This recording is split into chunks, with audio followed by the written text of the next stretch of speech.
Hi there, welcome to Houston Baptist University's Psych 6301, Principles of Human Development.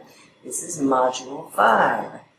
I have to give you a warning, you cannot just watch these videos and be ready for the tests and the learning activities. These are meant to supplement and supplement only.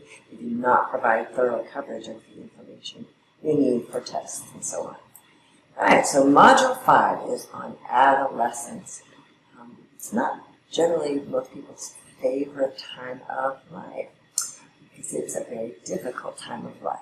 We're covering chapters 11 and 12, 11 covering the physical and cognitive development, and 12 covering emotional and social development during the adolescent years.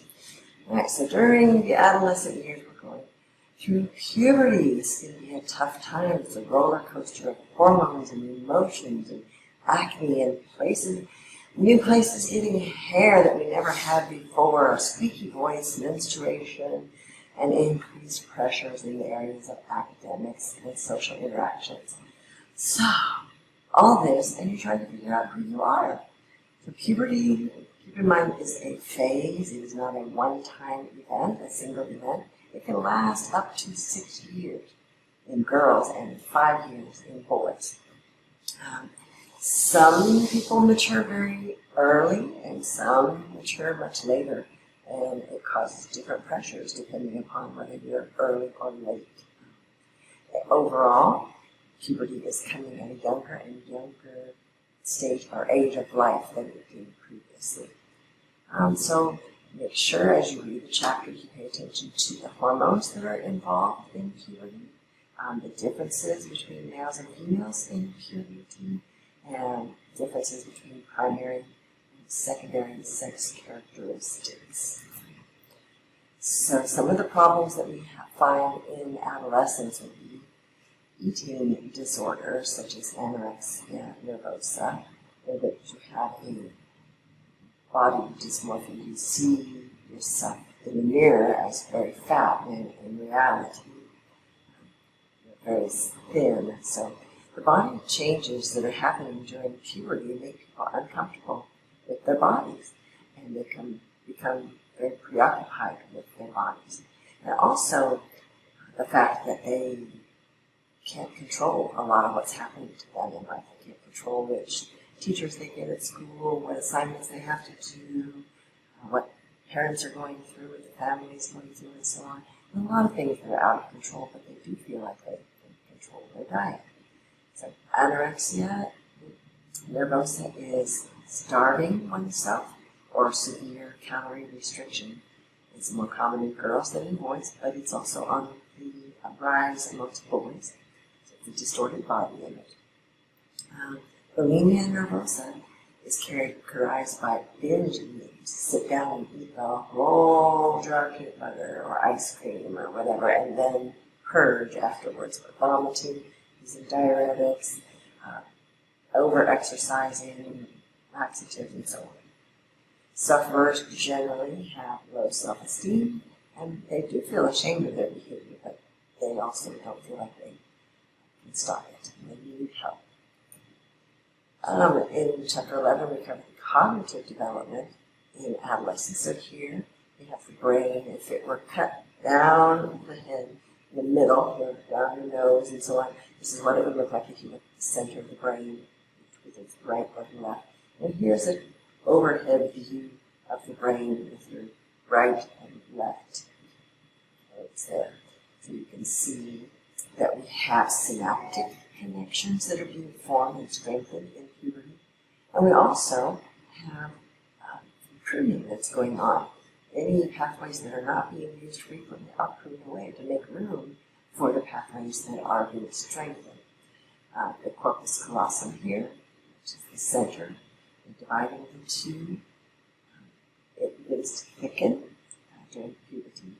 The amygdala, so here, amygdala, is beginning to mature in this one, here it is, and there. And there's an increase in cognitive abilities. This is a time like we're learning and learning.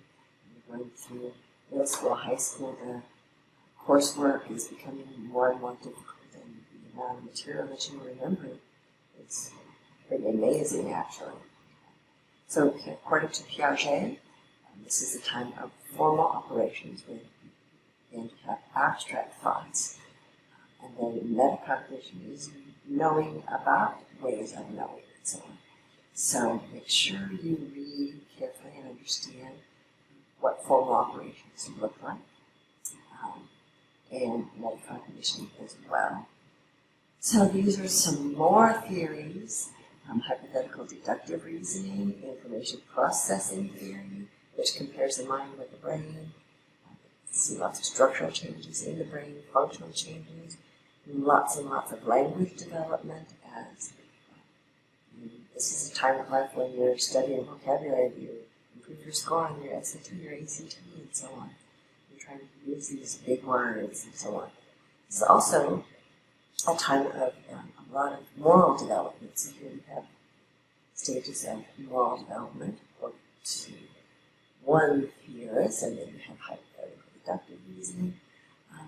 Remember, we see a lot of academic achievement at this age, a lot of language development, and so on.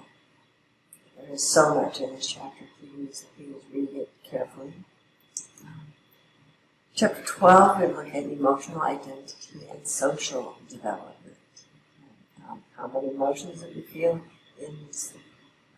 This would be anxiety and depression. Suicide becomes quite common. 20% of all adolescents report having experienced suicidal ideation.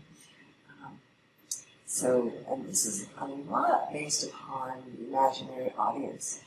They feel like the whole world is looking at them when actually the other adolescents are worried about you looking at them, they're not actually looking at you. So there's a lot of anxiety at this age. Identity and development is the important stage according to Erikson. You figure out who they are. Sometimes they'll even try different identities, different days of the week. Let's say maybe jock, and tomorrow maybe a golf. And then by trying on different identities, they find the one that they feel the most comfortable with.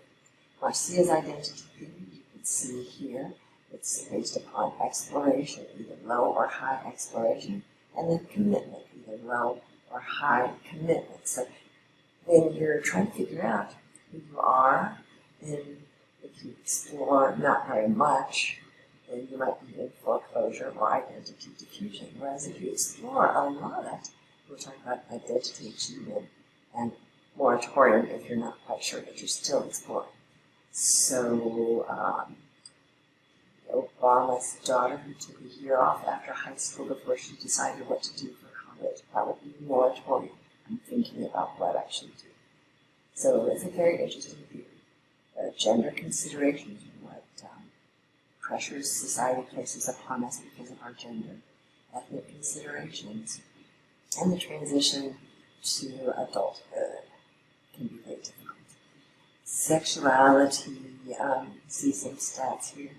It's really small, sorry. But this chapter has a lot of information, and this is a significant time of life. So sexuality may be beginning because they're going through puberty. They're very interested in the body and the changes and attraction to the thoughts, the ideas, sexuality. So the statistics are alarming as far as the number of young teenagers who are sexually active. Date rape is quite common at this age. The attacks are often not even reported because of low self-esteem or fear of repercussions and so on. So let's move on to career and vocational identity. Actually didn't make a slide for that, sorry about that. So I did not create a slide, but you need to know all about career exploration, because this is a time when teenagers are figuring out what they want to do with their lives, who they are, what they want to do with their lives. So make sure you read everything very thoroughly. Reach out if you have questions. The professor's there to help you and learn from your mistakes. You can do this. Bye, y'all.